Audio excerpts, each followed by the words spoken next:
Today, we look at our next set of verses, where the Israelites celebrate certain acts and holidays to remember what God has done.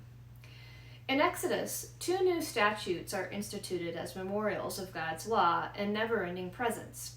First, in Exodus 13, God implements the Feast of Unleavened Bread, 7 days where no food with yeast will be eaten, and on the 7th day, a feast for God as a reminder that the law of Yahweh will be in your mouth, and the way in which God brought his people out of Egypt, quickly and with no time to wait for their bread to rise before making and eating it. We'll be reading together from the Lexham English Bible. Exodus 13 reads, "And Yahweh spoke to Moses, saying, 'Consecrate to me every firstborn, the first offspring of every womb among the Israelites, among humans and among domestic animals. It belongs to me.' And Moses said to the people, 'Remember this day when you went out from Egypt, from a house of slaves, because with strength of hand Yahweh brought you out from here.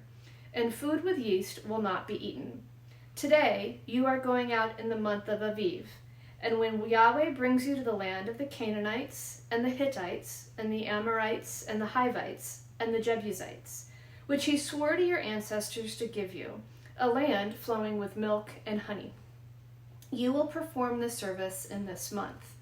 7 days you will eat unleavened bread, and on the 7th day will be a feast for Yahweh.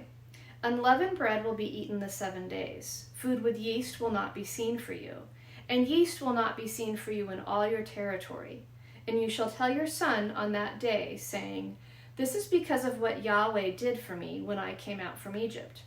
And it will be as a sign on your hand and as a memorial between your eyes, so that the law of Yahweh will be in your mouth, that with a strong hand Yahweh brought you out from Egypt. And you will keep this statute at its appointed time from year to year."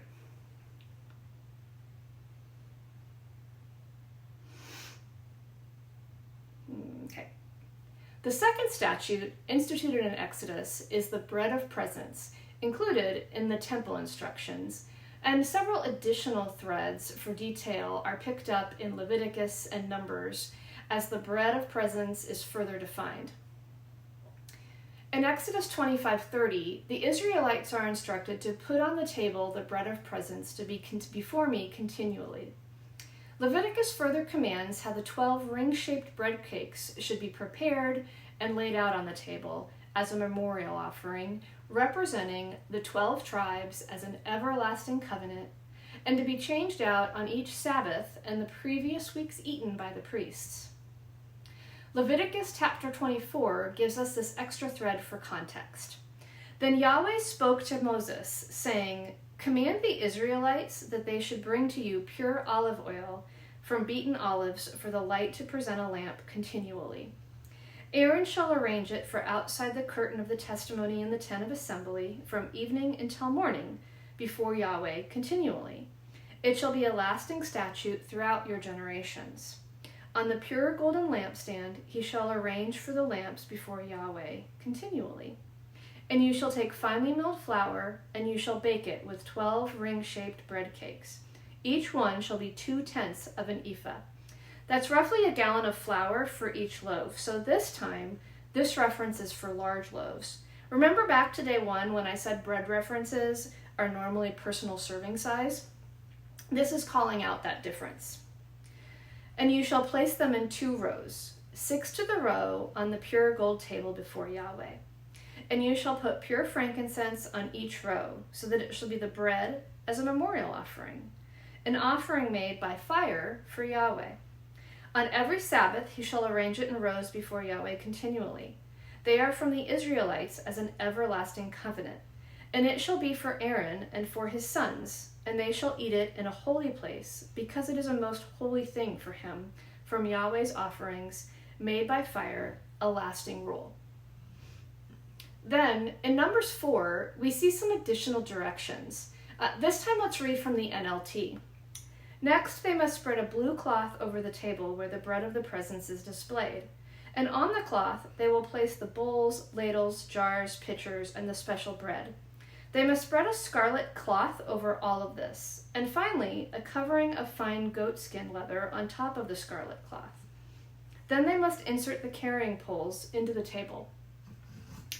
In addition to these two statutes designed to be reminders for Israel, we see another ritual of remembrance in Numbers 15, starting in verse 17.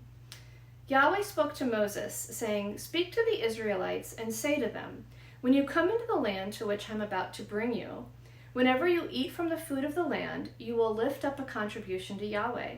You must lift up a contribution of the first batch of your ring-shaped dough bread.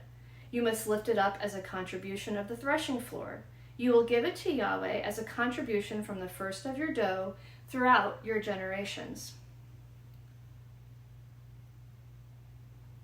Here, we see a portion from the first batch of dough is also required of Israel as a contribution to God throughout your generations. This 1/24 of dough was given to the priests on the Sabbath. This thread of first fruits takes on special significance when the temple is destroyed, and the rabbis modify this practice to become a tradition called separating the challah.